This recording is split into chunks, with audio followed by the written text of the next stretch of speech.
Hello everyone, my name is Malem Gonzalez, and in this presentation I will talk about what digital rights management is, what the two arguments for and against DRM are about, and whether the use of DRM is ethical.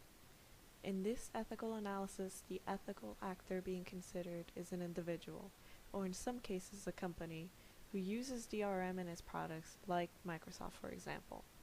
The action we will be analyzing is whether it is ethical to use DRM on devices and digital content that have already been sold to a customer. Okay, so what exactly is DRM? DRM technologies have been commonly used in the entertainment industry with digital content like computer games and music, and with devices like iPods and e-book readers. DRM is a type of technology that has been used by hardware manufacturers, publishers, and copyright holders from Amazon to Google, Apple, Electronic Arts, and Microsoft, to name a few. DRM gives the seller control of a device or of digital content after it has been purchased by a consumer. The intent of DRM software is to restrict the copying, viewing, printing, or modification of digital content. Due to the ease with which people may illegally download copyrighted material online, most DRM software is found in the entertainment industry. One of the main digital rights management techniques is seen with restrictive licensing agreements.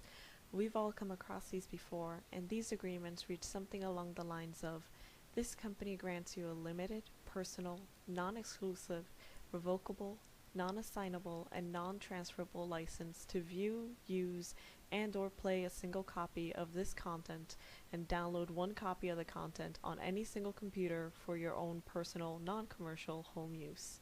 This essentially makes your purchase of the digital content more like a lease. The second technique used is employed in almost all DVDs and Blu-ray discs, and consists of the encryption of the data so that copies cannot be made and so that only compliant devices can use the content. Some common examples of DRM technologies are limited installation activations, so for example you can't install this game more than 3 times, persistent online authentication, which has been seen in games like Diablo 3, where a player must be logged in online at all times in order to play the game, and restricting the use of the content to company-compliant devices only. For example, Amazon limits its ebooks to a certain number of devices, and for some time, only Apple devices and QuickTime Media Player could play music that customers purchase through iTunes. So now let's take a look at why proponents of DRM say its use is ethical. The most obvious reason for its use is that DRM fights copyright infringement and, well, fighting against theft is an ethical act. As a result of this, DRM allows copyright holders to retain their revenue stream so that they can continue to innovate and make more content.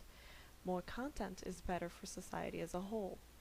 DRM also allows for the cheap mass distribution of digital content, as can be seen with the popular gaming platform Steam.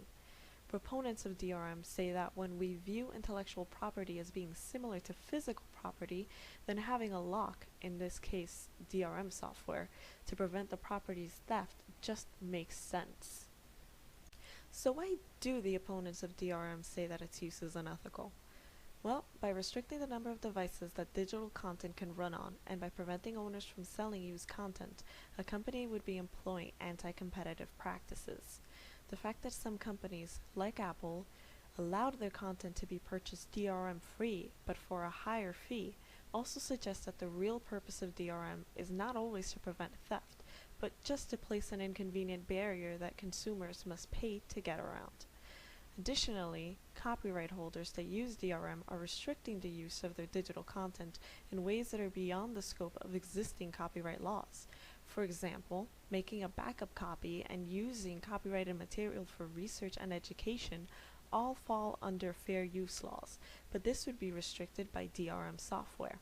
Since the Digital Millennium Copyright Act of 1998 makes disabling a DRM system illegal in the United States, this means that DRM is depriving consumers of some of their legal rights.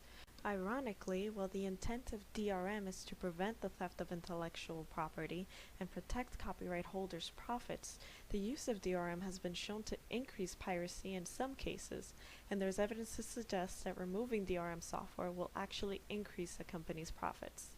In the case of the video game Spore, as a result of a 3 activation limit on the game, protests in the gaming community arose, resulting in many users downloading a pirated version of the game. Spore went on to become the most pirated game of 2008, according to Torrent Freak. Now let's try to determine for ourselves whether the use of DRM is ethical using Kantian ethics. We will apply Immanuel Kant's ethical theory using his main 2 formulations. The first formulation reads, act only according to that maxim by which you can at the same time will that it should become a universal law. This formulation can be reduced to the question, can I will this action to be universal law so that everyone acts as I propose to act in this situation without a contradiction occurring?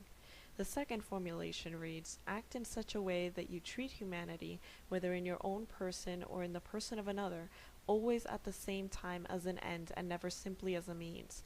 To determine this, we ask ourselves, does my action treat other humans as an end instead of a means to an end? An answer of no to either of these 2 questions fails the Kantian ethics test. To determine the answer to the first formulation, we must first derive a universal law for our action. In this case, our universal law would be, DRM will always be applied to all forms of copyrighted intellectual property and devices. In an ideal world where DRM only restricts the rights of thieves and digital pirates, but not the general consumer, this would not be a problem. However, this is not the case, and the result would be everyone having some of their rights to the fair use of a purchased product restricted. Since the first formulation has been violated, we don't really need to look at the second, but let's do so for curiosity's sake. Individuals and companies that use DRM know that they can potentially restrict the rights of their consumers through the legal purchase of the product, but continue to use DRM anyway for the sake of maintaining their revenue stream. As such, consumers are being treated as a means to an end instead of an end in themselves. Based on these results, DRM technologies have been found to be unethical under Kantian ethics. Removing purchased content from a customer's account and denying a customer the right to make a backup copy of the content restricts a consumer's rights under the fair use laws far beyond what copyright laws do today. While the goal of preventing theft and copyright infringement is admirable, DRM's techniques for doing so violate the ethical and moral rights of all consumers, not just those who steal from copyright holders. I hope that this video has helped you understand digital rights management and its implications for consumers. Thank you for watching.